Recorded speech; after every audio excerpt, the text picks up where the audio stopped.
ओम ओम तव कथामतं तप्तजीवनं कविभिरीडितं कल्मषापहं श्रवणमङ्गलं श्रीमदाततं भुवि गृह्णन्ति ये भूरिदा जना।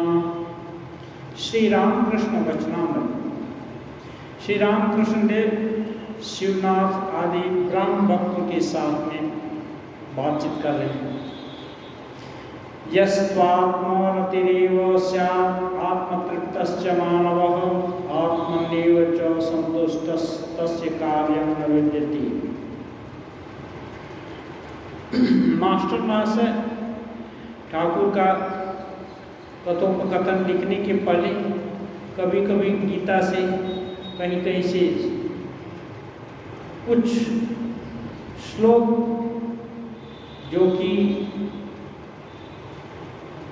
तत्संबंधी वार्तालाप को इंगित करेगा, वो ऐसा ही संदर्भ मूलक श्लोक उद्धृत करते हैं।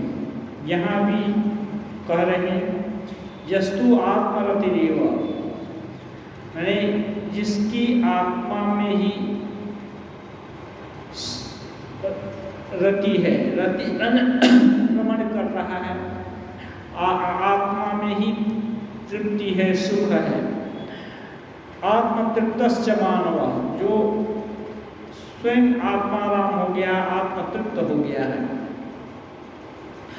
आत्मन्येव च संतुष्ट, आत्मा में ही जो संतुष्ट है, तस्य कार्यं न विद्यते। ऐसे लोग का जो वैधानिक विधि विधान का कर्म नहीं रह जाता। जो आत्मा में ही संतुष्ट है, आत्मा में ही रमण कर रहा है, आत्मा में ही तृप्त है, ऐसे लोग इसको बोलते हैं गलित हस्त। ठाकुर माता जी, उनके माता जी का जब शरीर गया तो तर्पण करने के लिए,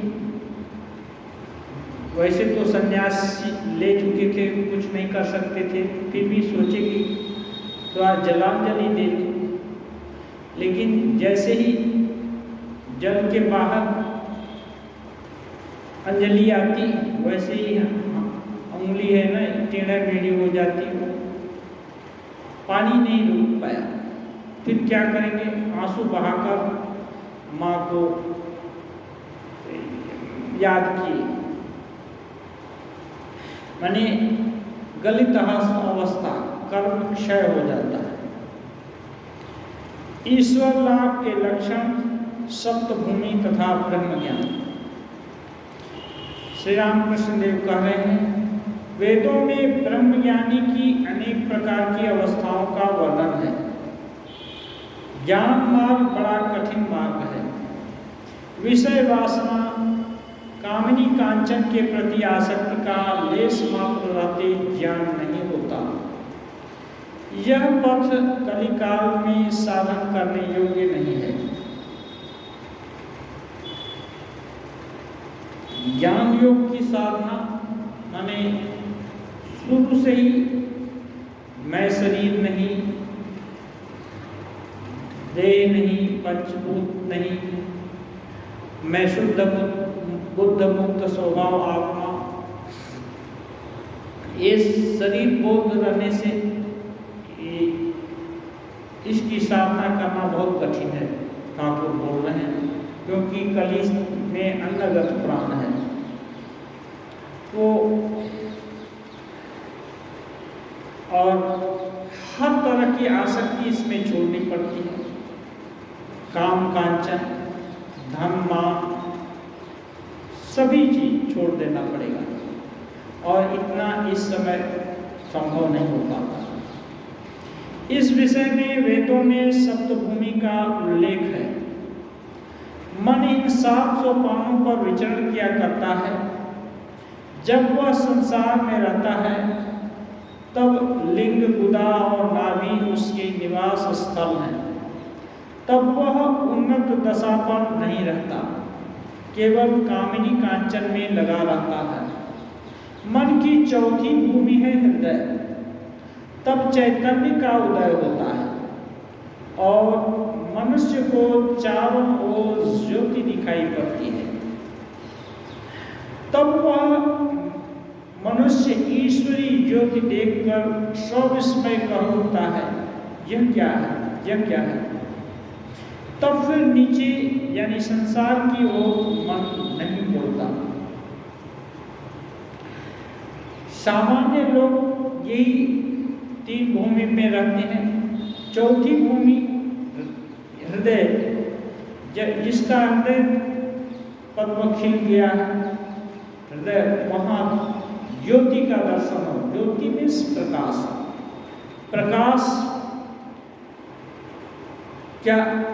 प्रकाश माने जो तथ्य को, जो चीज है उसको प्रकाश दिखाई देती है, उजागर करती है। जैसे कोई अच्छी आइडिया आ गई तो कोई विषय प्रकाशित हो गया, वहाँ लाइट भी नहीं है, कुछ भी नहीं है, लेकिन चीज प्रकाशित हो गई। ऐसे ही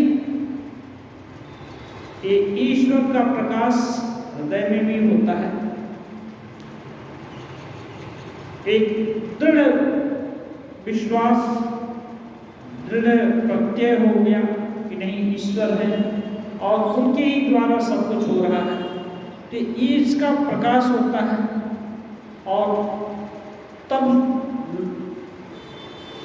माने वो साधक सोचने लगता है क्या है, नहीं, ये विश्वास हो जाता है, देख रहा है कि जो आगे का कॉन्सेप्ट है वो सब बदल करके अब दूसरा कॉन्सेप्ट आ गया, ईश्वर का प्रकाश, वहीं से सब कुछ प्रकाशित हो रहा है।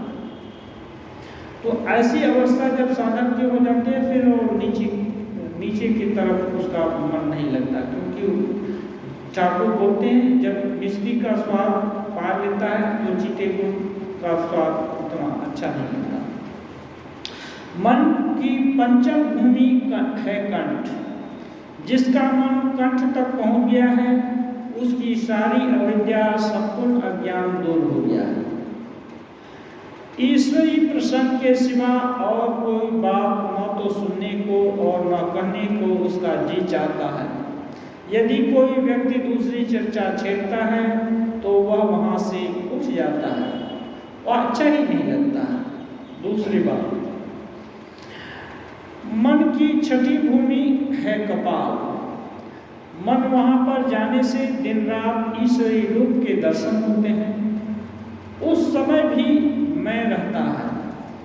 वह मनुष्य उस अनुपम रूप को देखकर मतवाले की तरह उसे छूने तथा गले लगाने को बढ़ता है, परंतु पाता नहीं। जैसे लालटेन के भीतर बत्ती को जलते देखकर मन में आता है कि छूना चाहें तो हम उसे छू सकते हैं, परंतु कांच के आवरण के कारण हम उसे छू नहीं सकते। ये ज्योति है, ये ईश्वरी ज्योति, ये हर समय दिखती रहती है। हृदय में जो ज्योति दिखती है वो प्रकाशक है, उससे ये ईश्वरी और विविध है जो कि कपाल में दिखती है। तो अब इसके बाद ईश्वर का दर्शन होने का ठाकुर बोलते हैं कि समय बहुत नजदीक है, थोड़ा सा व्यवधान है, और वही व्यवधान खत्म हुआ कि समाधि हो जाएगी। शिरोदेश सप्तम भूमि है। वहां मन जाने से समाधि होती है और ब्रह्मज्ञानी ब्रह्म का प्रत्यक्ष दर्शन करता है, परंतु उस अवस्था में शरीर अधिक दिन नहीं रहता। सदा बेहोश, कुछ खाया नहीं जाता, मुंह में दूध डालने से भी गिर जाता है। इस भूमि में रहने से 21 दिन के भीतर मृत्यु होती है। यही ब्रह्मज्ञानियों की अवस्था है। तुम लोगों के लिए भक्ति पथ है। भक्ति पथ बड़ा अच्छा और सहज है। अब बोलेंगे कि यदि ब्रह्म ज्ञान हुआ तो शरीर छूट जाएगा, शरीर एक यंत्र है, इसका प्रयोजन है, प्रयोजन के कारण हमें मिला है। जब इसका प्रयोजन पूरा हो गया तो ब्रह्मज्ञानी को शरीर छूट जाए इसका भय नहीं होता, भय होने की संभावना नहीं।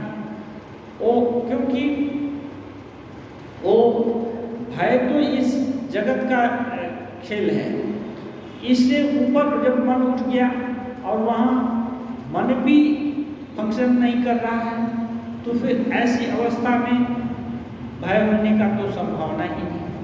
ऐसे मुक्त पुरुष फिर शरीर रहे या जाए उसकी कोई चिंता नहीं करते।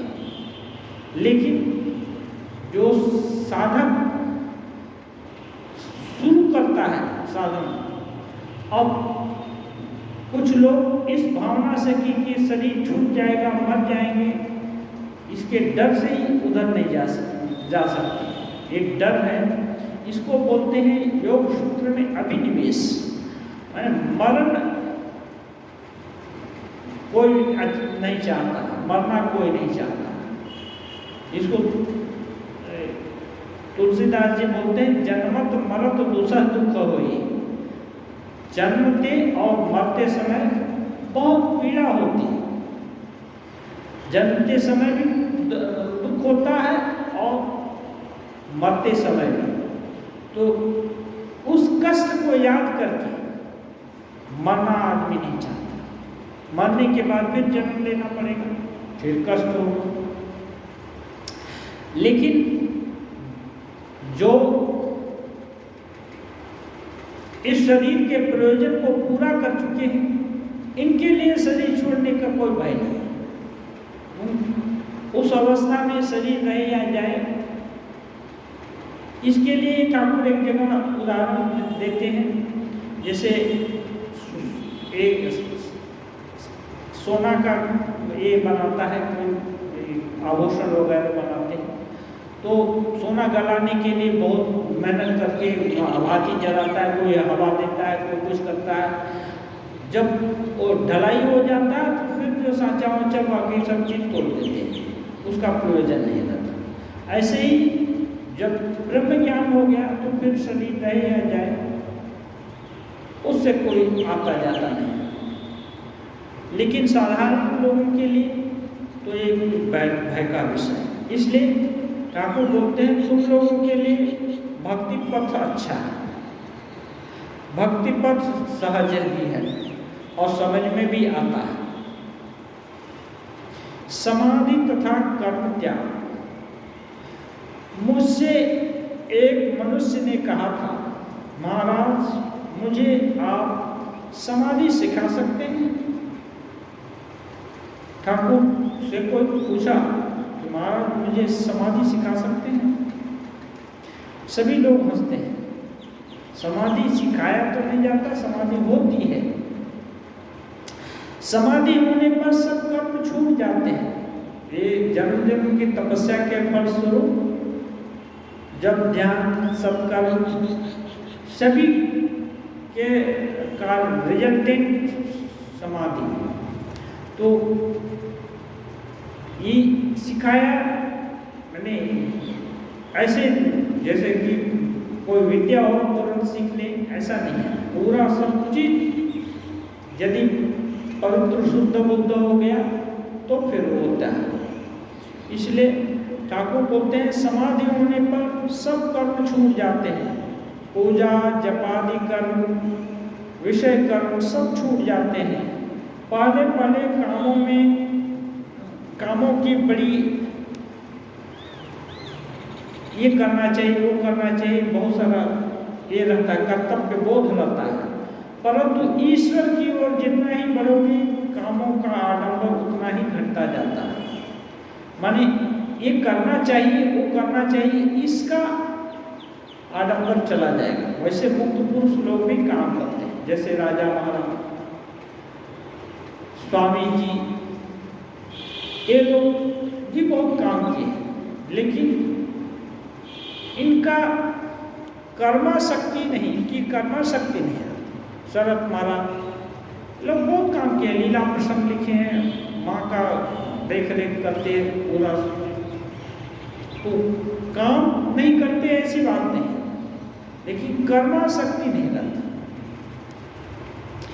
पहले कामों में बहुत जोर तोड़ रहता है, परंतु ईश्वर की ओर जितना बढ़ोगे कामों का आडंबर उतना ही घटता जाता है, यहाँ तक कि नाम गुण कीर्तन तक छूट जाता है, नाम गान करना भी छूट जाता है। शिवनाथ से जब तक तुम सभा में नहीं आए थे तब तक तुम्हारे नाम और गुणों की बड़ी चर्चा चलती रही।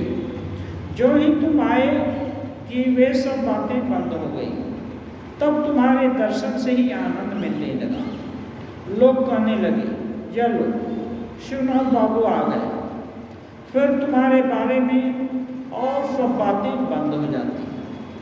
ऐसे ही है, जो विभिन्न तरह की बात हो रही किसी जो VIP आने वाला उसके विषय में, अब वो आ गया तो बस उसको देखते हैं कि लोग आ गए। ऐसे ही जितना भी पूजा जप ध्यान ये नाम संकीर्तन जो कुछ भी है, ये सब ब्रह्म ज्ञान की प्राप्ति के लिए, भगवत प्राप्ति के लिए। ये हो गया तो फिर इसका जरूरत नहीं। मेरी यह अवस्था होने पर गंगा में तर्पण करने के लिए जाकर मैंने देखा उंगलियों के भीतर से पानी गिरा जा रहा है। हाँ, तर्पण करने गए थे, माँ का शरीर गया तो ऐसे ही पानी गिर रहा है। हलदारी बोला, इसे गलित हस्त कहते हैं, शास्त्र में है। हाथ में पानी नहीं रुकता, माने कर्तव्य बोध से कोई काम नहीं हो सकता। वैसे तो पानी पीने के समय तो हाथ से पानी नहीं गिरता रहा होगा, लेकिन ये जो तर्पण करने गए, जलांजलि माँ को देने गए, तब कर्तव्य बोध के कारण देने गए। माँ को जब पानी पिलाते रहे होंगे हाथ ग्लास से या खाना खिलाते होंगे तो वो नहीं गिरता था। ये देखिए, जो वो तो एसेंशियल है ना, माँ को खाना खिलाते सब लोग ये करते, वो चीज़ नहीं गिरता। लेकिन अब माँ का शरीर नहीं रहा तो विधि अनुष्ठान करने गए तो ये होता नहीं। ईश्वर दर्शन के बाद तर्पण आदि कर्म नहीं रह जाते। संकीर्तन करते समय पहले कहते हैं, निताई अमार माता हाथी, निताई अमार माता हाथी। मेरा निताई मतवाले हाथी की तरह नाच रहा है, इसका भाव है। भाव गहरा होने पर सिर्फ हाथी हाथी कहते हैं, इसके बाद केवल हाथी हाथी मुंह में लगा रहता है और अंत में हा कहते हुए भाव समाधि हो जाती है। तब वे जो अब तक कीर्तन कर रहे थे चुप हो जाते हैं। एक राजस्थान का संभवतः बात है, स्वामी जी गाना गाएंगे, एक VIP कोई आदमी आए हैं तो स्वामी जी से देखा करने के लिए स्वामी जी तान पूरा बांध करके गाने लगे। इकोनो तो श्याम लोना, हाँ ये एक छोटा सा 2-3 लाइन 2 लाइन ये है। हाँ, ये गाने लगे स्वामी जी और घंटा पर घंटा बीत रहा, 3-4 घंटा बीत गया। अभी क्या कौन स्वामी जी को बोले कि VIP लोग आया है बात करने के लिए करने के लिए, और फिर थक कर चले भी गए, तब भी स्वामी जी का गान बंद नहीं हुआ। वो एक ही लाइन गाए जा रहे हैं, एकोनो तो श्याम लोना, रजनी पोहालो, एकोनो तो श्याम लोना।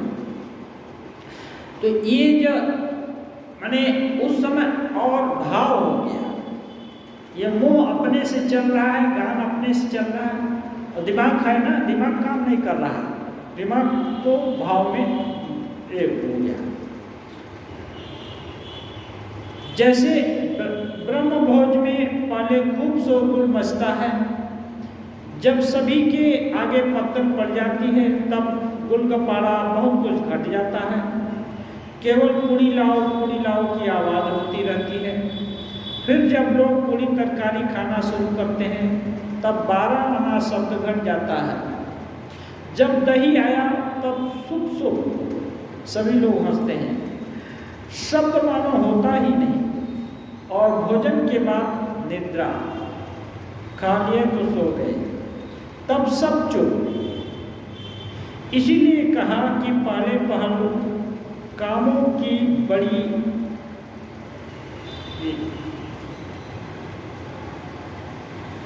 कामों की बहुत ये रहती है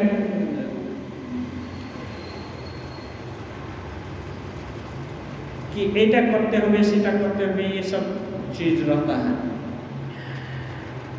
ईश्वर के रास्ते पर जितना आगे बढ़ोगे उतना ही कर्म घटते जाएंगे।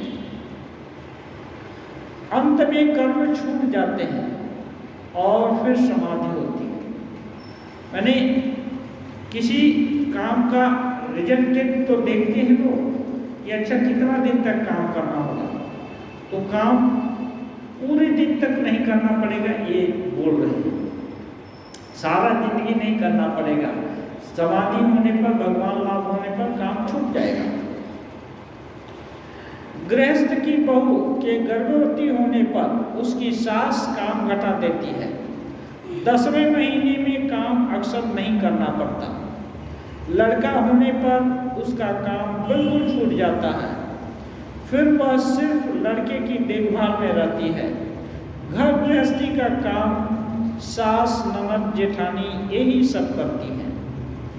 ये जागतिक उदाहरण देकर के बोल रहे हैं कि जैसे जगत में ये सब होता है, ऐसे ही जब भगवान लाभ हो जाता है फिर ये सब कर्म छूट जाते हैं। जब ध्यान और जितना भी नियम व्रत ये सब अनुष्ठान का जब जरूरत नहीं होता, धीरे से कम कर देते हैं। कौन कम करते हैं?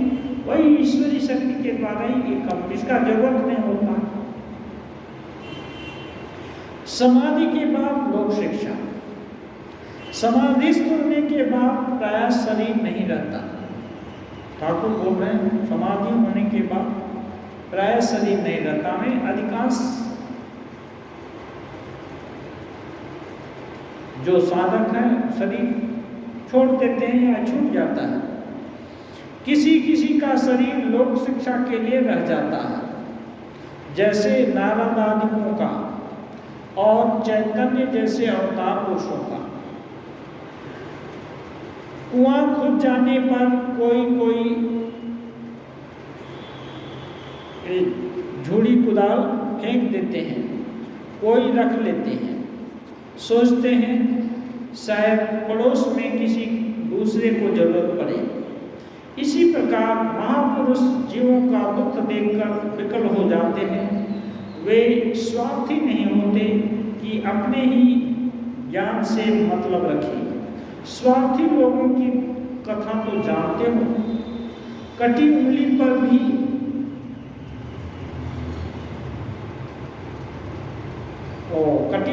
भी पेशाब नहीं करते, दूसरों का उपकार न हो जाए। ठाकुर ऐसे एकदम इससे उपकार हो जाएगा इसलिए ये नहीं करते। 1 पैसे की बर्फी दुकान से ले आने को कहो तो उनमें से भी कुछ साफ कर जाएंगे। ने 1 पैसे की बर्फी लाने के लिए बोला तो उसमें से भी साफ कर जाएंगे, मैंने कुछ खाकर आएंगे। परंतु शक्ति की विशेषता होती है। छोटा आधार यानी साधारण मनुष्य लोक शिक्षा देने से डरता है। सड़ी लकड़ी खुद तो किसी तरह बह जाती है, परंतु एक चिड़िया बैठने से वह डूब जाती है। नारद आदि बहादुरी लकड़ी है, ऐसी लकड़ी खुद भी बहती है और कितने ही मनुष्यों, मवेशियों, यहाँ तक कि हाथी को भी अपने ऊपर लेकर बह जाती है। ये शक्ति का तारतम्य है। तो ये ब्रह्म ज्ञान समाधि होने के बाद माँ की अचिंत्य शक्ति से जिसको ये प्रेरणा होती है, जिसके दिल में करना होती है, उसमें इतनी क्षमता होती है। और जिस किसी को भी धर्म भाव संचार कर दे सकते हैं। ये जो है हाथी, ये सब क्या है, यानी साधारण साधन में भी धर्म भाव प्रविष्ट करा दे सकते हैं। ऐसे लोगों में ताकत होती है। अदृष्टपूर्वं हृषितोऽस्मि दृष्ट्वा भयेन च प्रव्यथितं मनो मे तदेव मे दर्शय देवरूपं प्रसीद देवेश जगन्निवास। ये अर्जुन जब उनको विश्व रूप का दर्शन भगवान कराए थे, तब वो बोलते हैं अदृष्ट पूर्वम हृषितोऽस्मि दृष्ट्वा, ये सब जो तुम्हारे शरीर के अंदर इतना सब देखा, ये अदृष्ट पूर्व है। हाँ, भय च प्रव्यथित, ये सब देखकर मेरा मन भयभीत हो गया है। तदेव में दर्शय देव रूप, इसलिए मुझको सौम्य रूप दिखाओ। प्रसिद्ध देवेश जगन्निवास, हे देव, देवों के देव, मेरे ऊपर प्रसन्न हो गए। बहुत सारा चीज देखी, लोगों का विनाश, पूरा जगत उनके मुख में समा जा रहा है। ये सब देख करके अर्जुन भयभीत हो गए थे। इसलिए थोड़ा ज्ञान था कि जो दिखा रहे हैं वो उनके हैं। हाँ, इतना ज्ञान था, एकदम भयभीत नहीं हो गए थे, थोड़ा ज्ञान था। इसलिए प्रार्थना करते हैं कि मुझको सौम्य रूप दिखाइए, इससे हमको बहुत डर लगता है। ब्राह्मण समाज की प्रार्थना पद्धति ईश्वर का ऐश्वर्य वर्णन, श्री रामकृष्ण, शिवनाथ आदि से। क्यों जी, तुम लोग इतना ईश्वर के ऐश्वर्य का वर्णन क्यों करते हो? ऐश्वर्य माने श्री कृष्ण अर्जुन को पूरा ऐश्वर्य ही दिखाए थे। ऐश्वर्य माने ये जो शक्ति प्रदर्शन, जो बड़े बड़े महारथी उनके मुंह में और रथ घोड़े समेत चले जा रहे हैं, कितना ब्रह्मांड लय हो रहा है, कितना सृजन हो रहा है, सब कुछ हो रहा है। अमी त्वाम असुर संग्राह विशंति केचित् भीता प्रांजलो गृह्णन्ति। तो ये सब कोई डर रहा है हमसे। हाँ, तो ये सब ऐश्वर्य का वर्णन है। इसलिए इनको बोल रहे हैं शिवनाथ को, तुम लोग ऐश्वर्य का वर्णन क्यों करते हो? मैंने केशव सेन से यही कहा था। एक दिन केशव वहाँ यानी काली मंदिर में गया था। मैंने कहा तुम लोग किस तरह लेक्चर देते हो, मैं सुनूंगा। गंगा घाट की चांदनी में सभा हुई और केशव बोलने लगा, खूब बोला, मुझे भाव हो गया था। बाद को केशव से मैंने कहा, तुम यह सब इतना क्यों बोलते हो? हे ईश्वर, तुमने कैसे सुंदर सुंदर फूलों की रचना की, तुमने आकाश की सृष्टि की, तुमने नक्षत्र बनाए, तुमने समुद्र का सृजन किया। यह सब जो स्वयं ऐश्वर्य चाहते हैं, उन्हें ईश्वर के ऐश्वर्य का वर्णन करना अच्छा लगता है। जब राधाकांत का जेवर गहना चोरी हो गया, तब बाबू यानी रानी रासमणी के जामाता मथुर बाबू राधाकांत के मंदिर में जाकर ठाकुर जी से बोले, क्यों महाराज, तुम अपने जेवर की रक्षा नहीं कर सके? ठाकुर पीछे से सुन लिए। मैंने बाबू से कहा, यह तुम्हारी कैसी बुद्धि है? स्वयं लक्ष्मी जिनकी दासी हैं, चरण सेवा करती हैं, उनको ऐश्वर्य की क्या कमी है? यह जेवर तुम्हारे लिए ही अमोल वस्तु है, ईश्वर के लिए तो यह कंकड़ पत्थर है। राम राम, ऐसी बुद्धिहीनता की बातें न किया करो। कौन बड़ा ऐश्वर्य तुम उन्हें दे सकते हो? इसीलिए कहता हूं कि जिसका मन जिस पर रम जाता है वह उसी को चाहता है, वहां वह रहता है। उसकी कितनी कोठियां हैं, कितने बगीचे हैं, कितना धन है, परिवार में कौन कौन है, नौकर कितने हैं, इसकी कौन खबर लेता है? जब मैं नरेंद्र को देखता हूँ तब सब कुछ भूल जाता हूँ।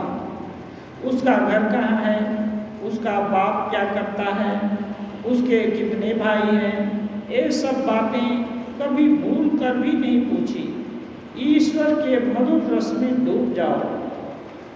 उनकी सृष्टि अनंत है, ऐश्वर्य अनंत है, ज्यादा ढूंढ तलाश करने की क्या जरूरत है? ये ऐश्वर्य के वर्णन से क्या है, डिस्ट्रैक्शन होता है। अभी ये बनाया वो बनाया, मैंने ईश्वर का चिंतन कम और उनके ऐश्वर्य का चिंतन ज्यादा, इसलिए ठाकुर बोलते हैं इसकी क्या जरूरत? नरेंद्र को देख लिया काफी है, तुरंत उनको टिप्पण हो गया कि सप्तर्षि मंडल का ऋषि है, उनके काम में सहायता हाथ बटाने के लिए आया है, इतना काफी है। और सब डिटेल उसका क्या जानने का जरूरत, वो कहाँ जन्मा, क्या क्या कर रहा। इसलिए असल भगवान अपने हैं, बस इतना जान लेने से ही तो होता है। और उनके द्वारा ही हर कुछ हो रहा है, इतना जान लेने से काफी है। श्री रामकृष्ण मधुर कंठ से गाने लगे। गीत का आशय इस प्रकार है, ऐ मन तू रूप के समुद्र में डूब जा, तलातल पाताल खोजने पर तुझे प्रेम रत्न धन मिलेगा। खोज, जी लगाकर खोजो, खोजने से ही तू हृदय में वृंदावन देखेगा। तब वहां सदा ज्ञान की बत्ती जलेगी। भला ऐसा कौन है जो जमीन पर डोंगा चलाए? कबीर कहते हैं तू सदा श्री गुरु का चरण चिंतन करो। दर्शन के बाद कभी कभी भक्त की साध होती है कि उनकी लीला देखी। दर्शन के बाद थोड़ा लीला देखना चाहते। श्री रामचंद्र जी जब राक्षसों को मारकर लंकापुरी में घुसे तब बुद्धि निक्सा भागी। तब लक्ष्मण बोले, हे राम, भला यह क्या है? यह निक्सा इतनी बूढ़ी है, पुत्र शोक भी इसको कम नहीं हुआ, फिर भी इसे प्राणों का इतना भय है कि यह भाग नहीं। श्री रामचंद्र जी ने निक्सा को अभय देते हुए सामने लाकर कारण पूछा। वह बोली, राम, इतने दिनों तक बची हूं, इसलिए तुम्हारी इतनी लीला देखी। यही कारण है कि और भी बचना चाहते हूं, न जाने और कितनी लीलाएं देखूं। सभी लोग हंसते हैं, कोई कोई लीला देखने के लिए बचा रहना चाहता, जैसे हनुमान जी। शिवनाथ से तुम्हें देखने को जी चाहता है। हनुमान जी भी यत्र यत्र रघुनाथ कीर्तनम, जहाँ जहाँ राम जी का कीर्तन होता है वहाँ वहाँ हो जाते हैं, राम जी का नाम सुनना चाहते हैं। एक ब्राह्मण भक्त ने पूछा, महाराज आप जन्मांतर जानते हैं? श्री रामकृष्ण, हाँ, सारी जन्मांतर मानते हैं, जानते नहीं मानते हैं। श्री रामकृष्ण, हाँ, मैंने सुना है कि जन्मांतर होता है। ईश्वर का काम हम लोग अल्प बुद्धि से कैसे समझ सकते हैं? अनेकों ने कहा है, इसलिए अविश्वास नहीं कर सकते। भीष्मदेव देश छोड़ना चाहते हैं, सबों की सैया पर लेटे हुए हैं, सब पांडव श्री कृष्ण के साथ खड़े हैं। सबने देखा विष्णुदेव की आंखों से आंसू बह रहे हैं। अर्जुन कृष्ण से बोले, भाई यह तो बड़े आश्चर्य की बात है कि पितामह, जो स्वयं भीष्म देव ही हैं, सत्यवादी, जितेंद्रीय यानी अष्टवसुओं में से एक हैं, वे भी देश छोड़ते समय माया से रो रहे हैं। श्री कृष्ण से अर्जुन पूछे, क्योंकि सखा मानते हैं, अधिकांश समय सखा ही मानते हैं। यह विष्णुदेव से जब श्री कृष्ण ने कहा, तब विष्णुदेव से ही ये पूछ दिए श्री कृष्ण कि क्या बात है। तब वे बोले, विष्णुदेव बोले, कृष्ण तुम खूब जानते हो कि मैं इसलिए नहीं रो रहा हूं, जब सोचता हूं कि स्वयं भगवान पांडवों के सारथी हैं, फिर भी उनके दुख और विपत्तियों का अंत नहीं होता, तब यही याद करके आंसू बहाता हूं कि परमात्मा के कार्यों का कुछ भी भेद न पाया। परमात्मा का अनंत कार्य समझ में नहीं आया, क्योंकि परमात्मा हर समय पांडवों के साथ हैं, फिर भी इतनी विपत्ति पर विपत्ति, इसलिए मैं आंसू बहा रहा हूं कि आप परमात्मा के कार्य को अभी भी समझ नहीं पाया। समझना बड़ा मुश्किल है, इसलिए ठाकुर बोलते हैं आप खेती ऐसे जो, और इसलिए परमात्मा का कार्य सब पूरा कोई नहीं समझ सकता, वही परमात्मा ही समझेंगे। भक्तों के साथ कीर्तना, क्योंकि यदि परमात्मा का कार्य पूरा समझ जाए तो उनका अंत मालूम हो जाएगा। ठाकुर बोलते हैं भगवान की इतनी नहीं की जा सकती, इतना ही है, यहीं तक है, अनंत है, तो अनंत का अंत कैसे कर देंगे। इसलिए मन बुद्धि इस सब से यदि देख लिया, समझ लिया, तब तो वो लिमिटेड हो गए, तो लिमिटेड हो नहीं सकते। भक्तों के साथ कीर्तनानंद। समाज गृह में संध्या काल की उपासना शुरू हुई। रात के 8:30 बजे का समय है। चांदनी रात है। बगीचे के वृक्ष लताएं, कुंज आदि शरतकालीन चंद्रमा की निर्मल किरणों में आप्लावित हो उठे। समाज गृह में संकीर्तन हो रहा है। श्री राम कृष्ण भगवत प्रेम से मतवाले होकर नाच रहे हैं। ब्रह्म भक्तगण मृदंग करताल लेकर उन्हें घेर कर नाच रहे हैं। भाव में भरे हुए सभी मानव ईश्वर दर्शन कर रहे हैं। हरि नाम ध्वनि उत्तरोत्तर बढ़ने लगी। चारों ओर के ग्रामवासीगण हरि नाम सुन रहे हैं और मन ही मन बगीचे के मालिक वेणी माधव को कितना धन्यवाद दे रहे हैं। ठाकुर को जैसे ही ये नाम गान या कीर्तन सुनते, वैसे ही तुरंत उद्दीपना हो जाती, भगवत उद्दीपना। अब इस देह का ख्याल भूल करके वो आनंद में विभोर हो जाते। आनंद में विभोर होने पर वैसे ही नृत्य चालू हो जाता और उस नृत्य का इतना प्रभाव होता था कि उस समय जो कुछ भी रहता वही तन मात्रा में उसी भाव में भावित हो जाता। जैसे एक ये हम लोग एक वाद्य यंत्र ये यूफ्रोक होता है, उसको बजाने से और बहुत सारा चीज बजने लगता है, ट्यूनिंग हो जाती है। ऐसे ही रामकृष्ण देव जब नृत्य करते हैं तो सभी लोग एक ऐसा वातावरण सृष्टि होता है कि सभी लोग आनंद में मस्त हो जाते हैं, मानो सभी एकाग्र भी हो जाते हैं, भगवत दर्शन कर रहे हैं, ऐसा नशा।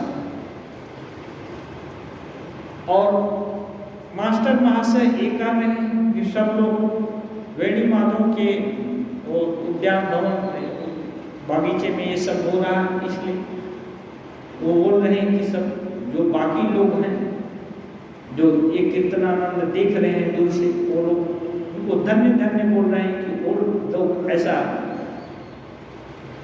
प्रेमोन्मत्त नृत्य देख पा रहे हैं, ऐसा कीर्तन सुन पा रहे हैं। कीर्तन हो जाने पर श्री रामकृष्ण ने जगन्माता को भूमिष्ठ हो प्रणाम किया।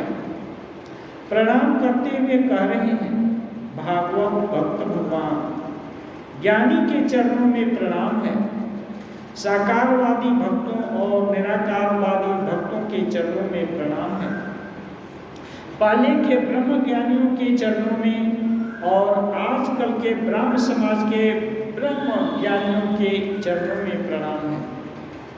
ठाकुर ब्रह्म बुद्धि से सबको ही प्रणाम करते हैं। वेणी माधव ने अच्छे से अच्छे रुचिकर पकवान भक्तों को खिलाए। श्री रामकृष्ण ने भी भक्तों के साथ आनंद पूर्वक प्रसाद पाया।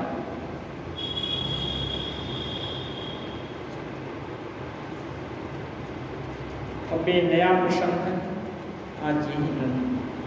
ओम निरंजनम नित्यम अनंतरूपम भक्तानां पाधृत विग्रहं वै ईशावतारं परमेशमीड्यं तं रामकृष्णं शिरसा नमामि।